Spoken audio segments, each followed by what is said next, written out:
Welcome to our channel. Today we how to restore A/B testing with VWO detailed guide step by step clearly. To restore A/B testing with VWO, begin by logging into your VWO account. Navigate to the dashboard where you can see your current and past experiments. Select the Experiments section from the menu. Scroll through your list of experiments to find the one you wish to restore. Click on the experiment name to open its details.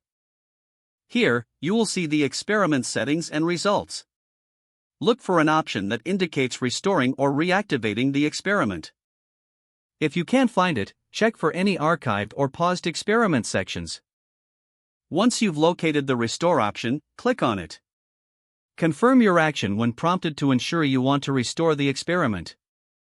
After confirmation, the experiment will typically reactivate automatically. Review the experiment settings to ensure everything is set as desired.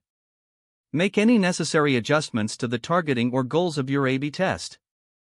Once you're satisfied, proceed to launch the experiment again. Monitor the experiment closely to track its performance.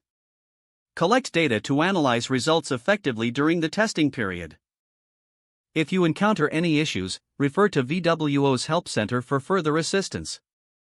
Once the test concludes, assess the outcome to inform future experiments. If the page does not load, refresh the browser or try again in a private or incognito window. Make sure you are using the correct email address, then retype it carefully to avoid small typos. If your password is not accepted, use the reset option and create a new strong password you can remember. Check your spam folder for verification or security emails, then complete any requested confirmation steps. Enable two-factor authentication if available to improve account security and reduce unauthorized access risk. After signing in, review your profile details so your contact information and settings are accurate and current. If you see an error message, note it down and try again after restarting your device and internet connection.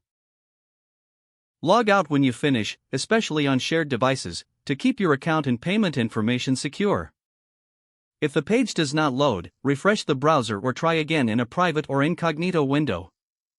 Make sure you are using the correct email address, then retype it carefully to avoid small typos. Don't forget to like this video and subscribe to our channel for more step-by-step tech guides.